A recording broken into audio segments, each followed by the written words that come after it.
Esta charla de hoy integraría el tercer ciclo de charlas. Nos visita un abogado de Buenos Aires, Fernando Cabaleiro, es titular de la ONG Naturaleza de Derechos. Se hizo famoso últimamente por el tema de haber, digamos, obligado a SENASA a exponer los químicos que vienen con los alimentos, la verdura, hortalizas, frutas. Pero en realidad su labor es mucho más extensa, viene ya de casi una década en el tema social ambiental. Se hizo muy famoso por estos días el juicio a Monsanto en Estados Unidos. Fernando fue probablemente el primer abogado que logró que, demandando a Monsanto en Argentina, tuviera que revelar los estudios que son secretos, porque tienen ese privilegio las empresas, de la semilla intacta. Bueno, participó en infinidad de demandas y acciones a todo nivel y a su vez es un amigo de los pueblos, en cada encuentro está presente. Y bueno, tuvimos la suerte que estuvo en Santa Fe hace unos días, en un curso, una charla, participando con uno de los asesores de la Corte Suprema, el doctor Cajerato, conocido abogado ambientalista. Y bueno, como nos conocemos y siempre nos cruzamos con la gente que estamos trabajando en esto, queríamos aprovechar la oportunidad, así que se partió. Creo que es una personalidad realmente de un altísimo nivel para toda Argentina, así que creo que es un privilegio. Así que bueno, no lo voy a hacer más larga, presenta a Fernando y nos va a explicar lo que preparó para nosotros.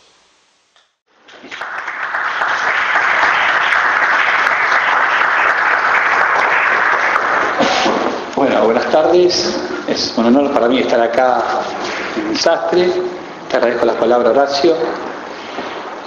Bueno, yo un poco voy a exponer el tema de la problemática que generan los agrotóxicos y bueno, de una mirada de lo jurídico, que es, digamos, en este caso mi aporte que venimos haciendo en esta cuestión como abogados militantes, es decir, no como abogados que estamos, digamos, que recibimos casos de nuestros estudios, sino desde la militancia, es decir, de comprometernos y consustanciarnos con esta cuestión de los agrotóxicos, porque, bueno, básicamente porque los tocó de cerca. A mí, en el caso particular mío, en el caso de mi madre, que vivía en un barrio periférico, en Alberti, la provincia de Buenos Aires, prácticamente alambrado de por medio, que se fumigaba con avioneta y con mosquitos en el campo de soja y de maíz transgénicos.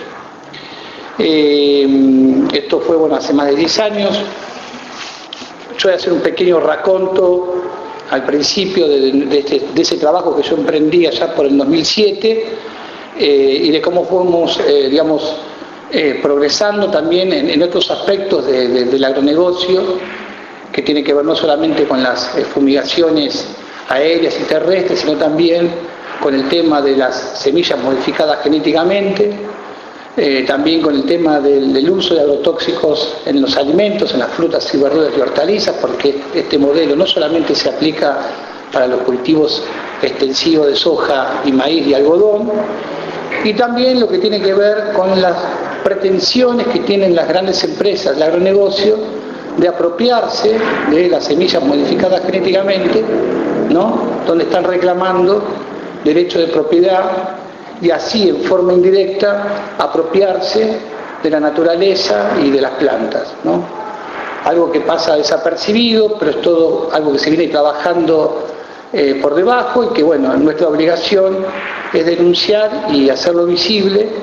Esto ahora va a tener seguramente alguna repercusión en los medios, porque en días se pretende trabajar en el Congreso un proyecto de ley que justamente apunta a reconocer estos derechos de propiedad sobre las plantas, sobre las semillas. Algo que nos parece fuera de la realidad, pero bueno, es algo que efectivamente está sucediendo.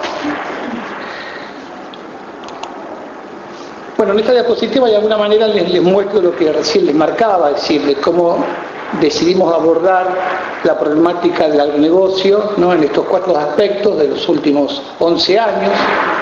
Lo primero que abordamos fue justamente el tema de las fumigaciones aéreas y las fumigaciones terrestres, que fue lo visible, digamos, en su comienzo.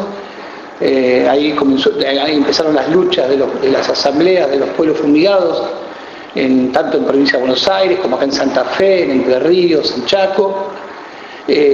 También, bueno, abordamos de lo jurídico la cuestión de los transgénicos, yendo a la justicia y cuestionando las últimas 2 semillas modificadas genéticamente de soja, una de Monsanto y otra de Dow Chemical, semillas que se hacen tolerantes al glifosato y resistentes a los componentes biológicos que son los bichos o los enemigos naturales de las plantas, y a los cuales, bueno, se le introduce un gen que lleva una toxina y que el bicho cuando va y come la planta se muere. Después, bueno, también abordamos desde lo jurídico en la instancia administrativa, exigiendo al SENASA para que nos muestre los resultados de los controles que hace sobre las frutas y verduras y hortalizas. Y también fuimos a la justicia para oponernos a estas pretensiones que les marcaba recién de las empresas, de que se les reconozca un derecho de propiedad por las modificaciones genéticas que se le hace a las plantas. Es un caso que está ante la Corte, donde Monsanto no obtuvo un resultado favorable en segunda instancia, y por lo tanto llevó ese caso a la Corte Suprema, y nosotros ahí nos presentamos como amigos del tribunal para justamente fijar una posición en el cual nos oponemos justamente que se les reconozca ese derecho y que se confirme el fallo de la Cámara Federal Civil y Comercial de la Ciudad de Buenos Aires. Un caso también que tuvo un acompañamiento de muchas organizaciones nacionales e internacionales, digamos, y destaco la colaboración y la participación de la líder ecofeminista Vandana Shiva, que ahí también se presentó ante la Corte para presentarse como amiga del tribunal.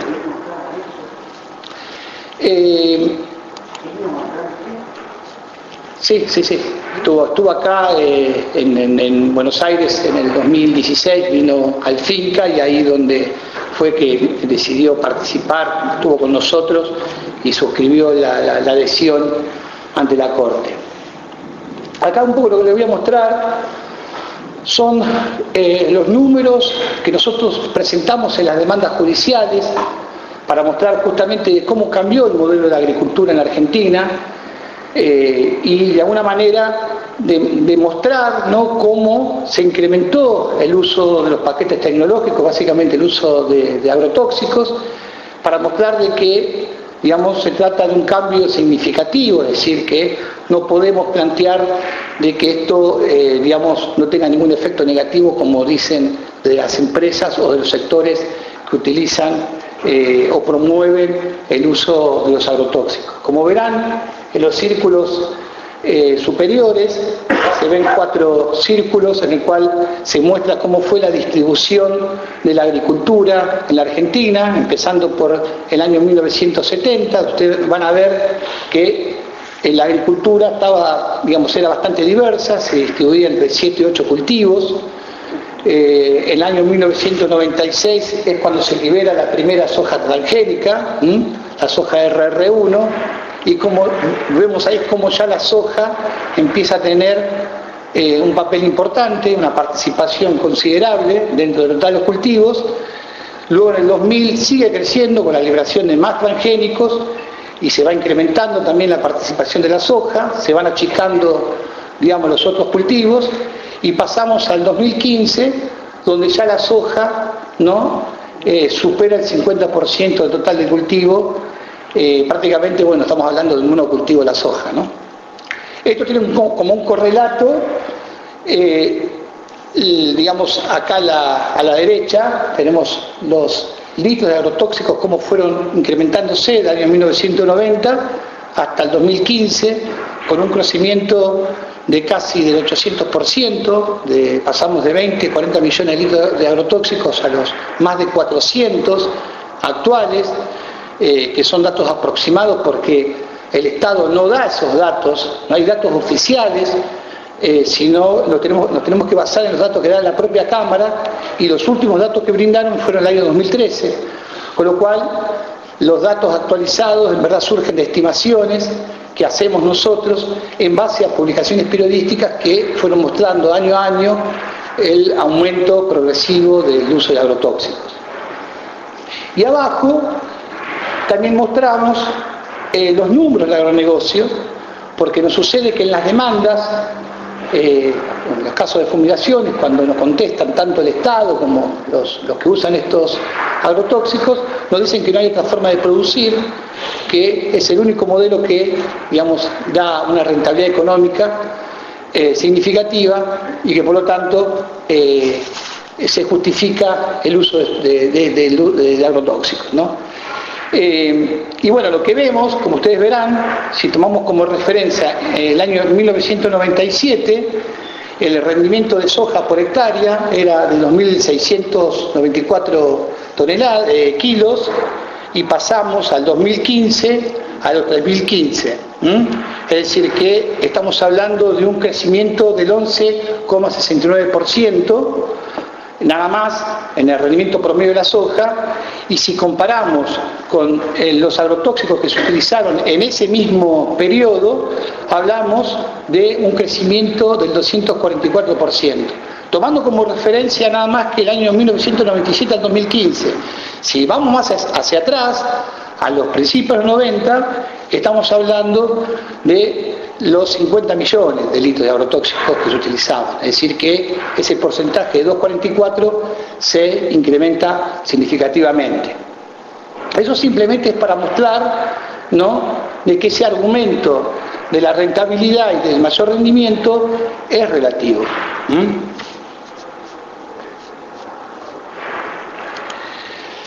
También lo que llevamos son los mapas oficiales que surgen del propio Estado. Yo acá lo que estamos mostrando son 3 mapas. El mapa de acá, de la izquierda, es el mapa de las colmenas que hay en la Argentina.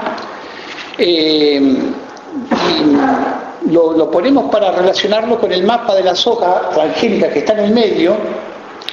Está surgiendo una información muy importante y muy interesante de que la población de abejas en Argentina está disminuyendo significativamente. Es decir, pasamos del 2010 al 2018 a una reducción del 50% de la población de abejas.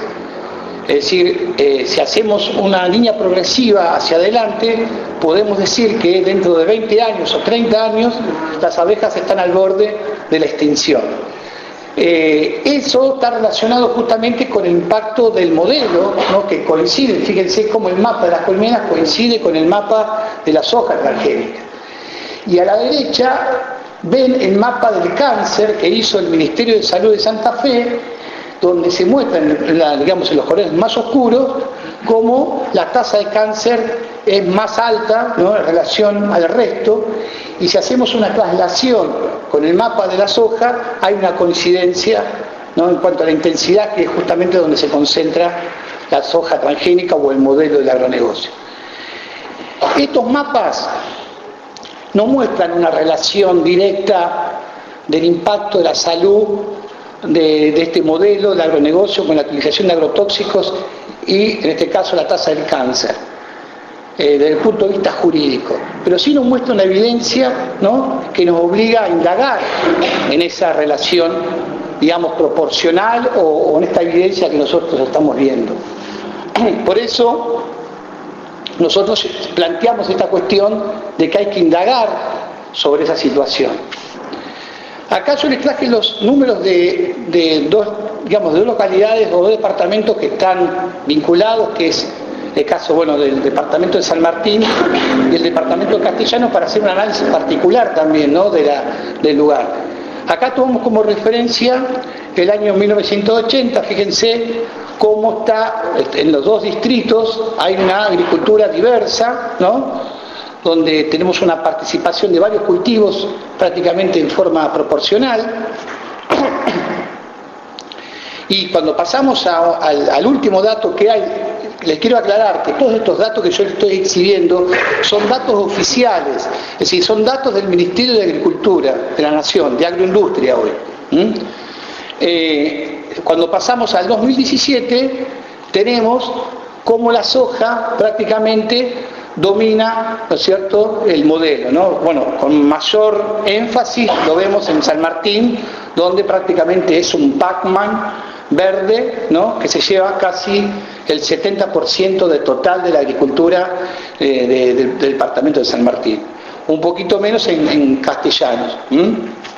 Y toda la soja, por ejemplo, de San Martín, que está hoy, digamos, sembrada, representa toda la agricultura de 1980, la cantidad de hectáreas. Pues pasamos de 244.000 hectáreas a las 452.000 actuales, de las cuales 280 se las lleva el modelo de la soja y del monocultivo de la soja, ¿no?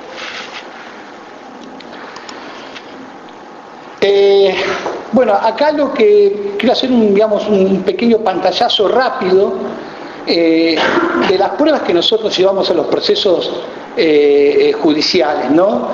Porque muchas veces se nos critica del otro lado que no tenemos argumentos, que somos fundamentalistas, que somos ecoterroristas.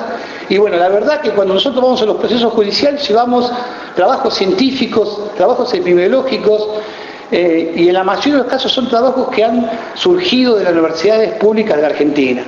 Acá uno de los primeros que empezó a hacer trabajos mostrando las implicancias que tiene la exposición de la población a los agrotóxicos fue Alejandro Oliva, un médico de la Universidad de Rosario, donde él marcó una relación, de afectación de los agrotóxicos en lo que tiene que ver con la fertilidad en los trabajadores rurales.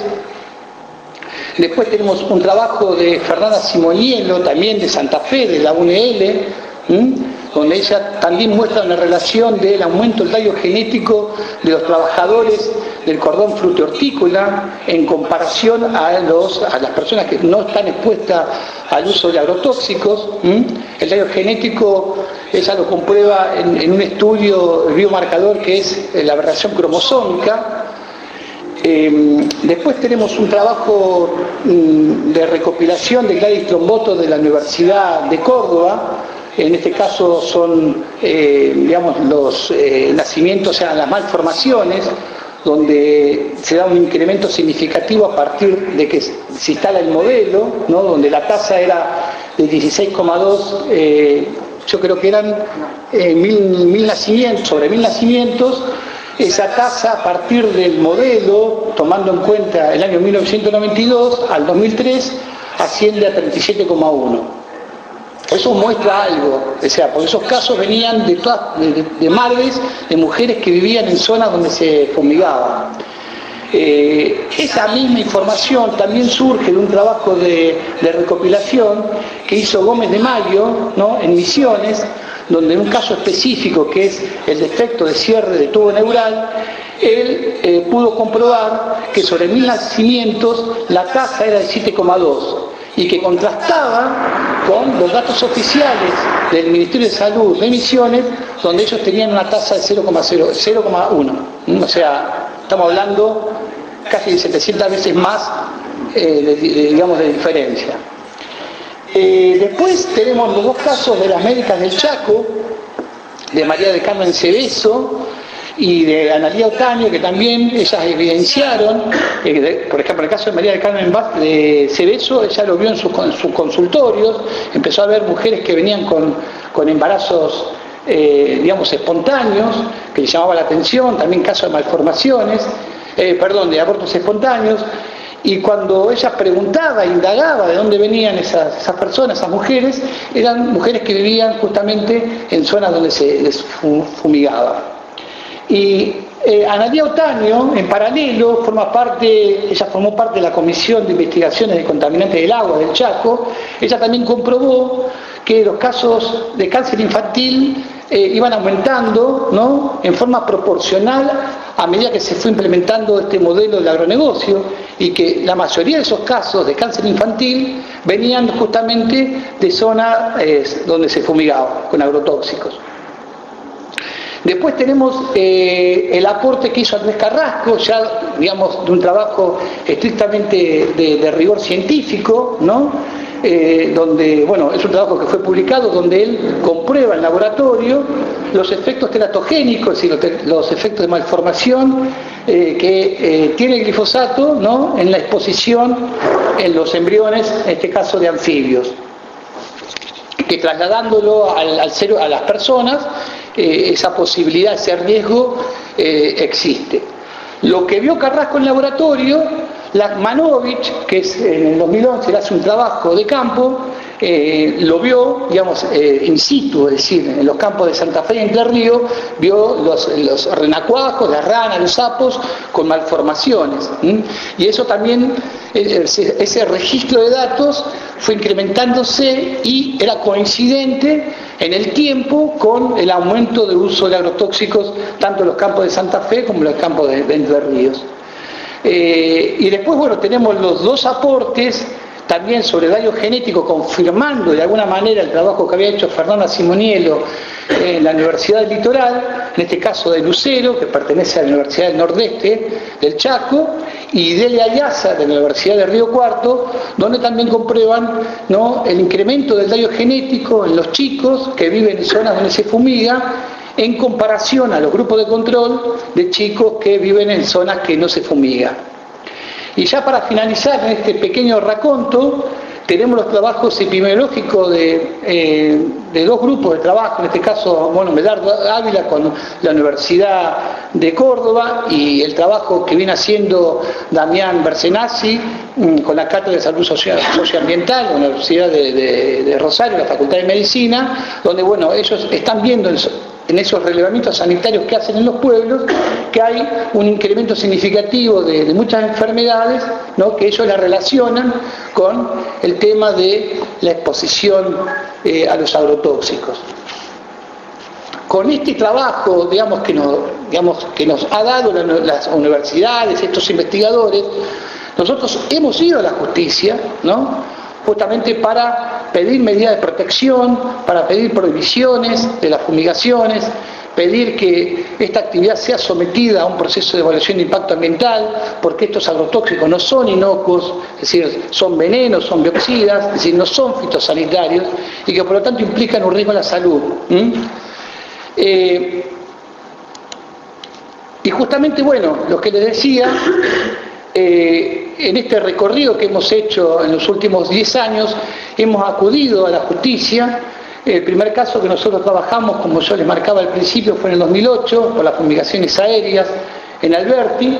Ahí logramos que se aplicara, digamos, una ley que en verdad estaba vigente, que era la prohibición de todo tipo de agrotóxicos, ya sea clase A, clase B, clase C, clase D, a menos de 2 kilómetros de las plantas urbanas, que no se estaba aplicando, y también se desconocía por la gente.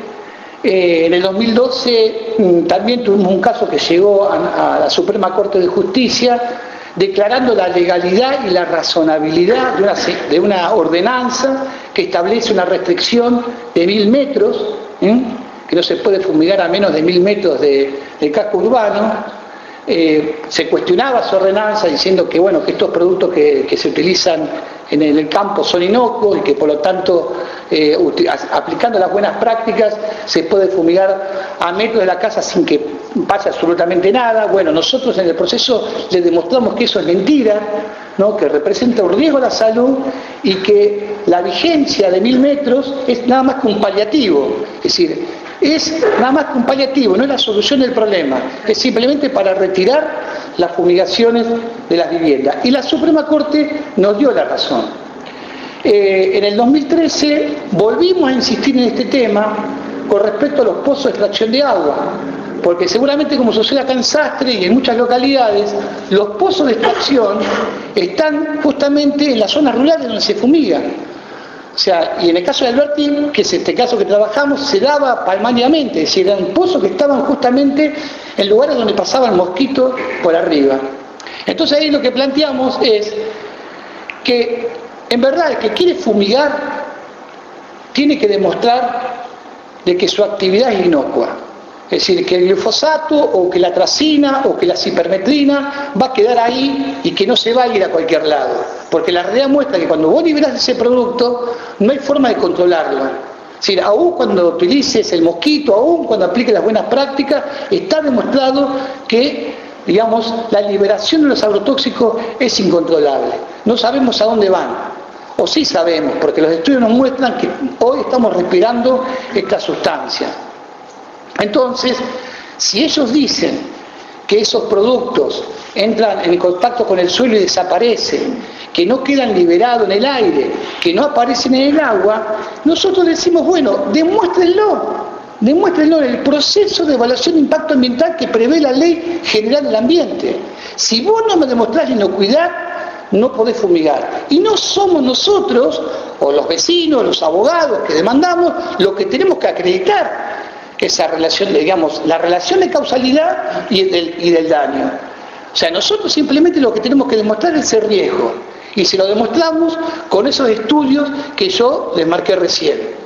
La justicia nos dio una razón y estableció de que el que fumiga cerca de un pozo de agua tiene que demostrar a través de la evaluación de impacto ambiental de que esa actividad es inocua. Básicamente, bueno, en ese caso se estableció que eran los que estaban comprendidos o alcanzados por esa orden judicial, eran los que tenían campos dentro de los 1000 metros de los pozos de extracción de agua. Más allá que después esta sentencia quedó modificada en la Corte por una cuestión formal, fue un avance muy importante, porque estuvo vigente durante 1 año y medio. Después avanzamos también con el tema de las escuelas rurales. En este caso es un caso paradigmático porque estamos hablando justamente de algo muy particular que se da, que cuando se legisla sobre estas cuestiones, se legisla sobre los centros poblados, se legisla, digamos, sobre las localidades, pero las escuelas rurales no están alcanzadas. En este caso concreto estamos hablando de una escuelita de Coronel Suárez, que es al sur de la provincia de Buenos Aires, donde está Sierra La Ventana, que es una zona muy, pero muy ventosa, y vientos promedios de 40 kilómetros, y bueno, en este caso la escuelita había sido arrasada prácticamente por una nube de 2,4D, donde la propia directora tuvo que cerrar la escuela, ¿no? Y enviar a los chicos a sus casas. Nosotros fuimos a la justicia porque justamente Coronel Suárez no había ninguna ordenanza que las protegiera, y en la provincia de Buenos Aires la ley provincial y el decreto reglamentario en materia de lo que es la regulación de agroquímicos tampoco las contempla. No contempla las fumigaciones terrestres ni tanto para las escuelas, ni para las ciudades, ni para, digamos, las localidades rurales. Y sí se prevé el tema de la prohibición de las fumigaciones aéreas, pero con respecto a los centros poblados. Entonces, fuimos a la justicia y le pedimos al juez una medida cautelar que aplicara la extensión de la prohibición de las fumigaciones aéreas de 2 kilómetros a la escuela, y con la información que nosotros le presentamos de estos estudios, que recién yo les exhibía, más la información técnica que dice que la deriva de los agrotóxicos puede alcanzar hasta 4,8 kilómetros, ¿no? Es información de trabajos científicos que está demostrado. Le pedimos, como medida paliativa, una restricción de 1000 metros para que no se fumigue cerca de la escuela. El juez hizo lugar a la medida cautelar. Esa medida fue apelada y fue confirmada por la Cámara Contencioso Administrativa de La Plata, también por la Suprema Corte, que no le hizo lugar al planteo de las 7 personas productoras rurales que habían sido demandados. Y ya para finalizar este raconto, el último caso que trabajamos y que tuvo una sentencia favorable de la Suprema Corte de Justicia de la provincia de Buenos Aires es el caso que está relacionado con un aprovechamiento de bosques implantados, un aprovechamiento forestal. En este caso pertenece a la empresa Papel Prensa, que tiene en Alberti, son más de 1.500 hectáreas, donde, bueno, ahí lo que se pone en discusión no es el tema del impacto de los agrotóxicos en la población, porque no tenemos ninguna localidad cercana dentro del aprovechamiento, sino el tema del impacto en la biodiversidad. Porque cuando uno discute el tema de las distancias, y fija, por ejemplo, no sé, 1000 metros, 2 kilómetros, el tema de los agrotóxicos, más allá de esa distancia, no deja de ser un problema. Es decir, el agrotóxico sigue impactando. Está bien, no tendremos población, pero hay biodiversidad. Hay componentes biológicos que la literatura de la biología nos está marcando que sí está habiendo un grave problema. Lo estamos viendo con el caso más significativo, que son las abejas, que es el número, digamos, los números ya lo están marcando que es un problema ambiental. Entonces lo que nosotros exigimos en este caso es que no tenemos que discutir los metros. En verdad era lo que le marcaba recién, el que fumiga y el que quiere utilizar estos productos, estos paquetes tecnológicos, tiene que demostrar la inocuidad de esa actividad. ¿Por qué? Porque lo establece la Ley General del Ambiente. La ley dice de que si la actividad es susceptible de producir un efecto nocivo significativo, tanto en la salud como en el ambiente o en la biodiversidad, tiene que estar sometida a un proceso de evaluación de impacto ambiental. Bueno, la justicia nos dio la razón, en primera instancia y en segunda no, apelamos y llegamos a la Suprema Corte y hizo lugar a ese planteo. Le prohibió a Papel Prensa utilizar agrotóxicos en su aprovechamiento forestal hasta tanto no realice esa evaluación del impacto ambiental.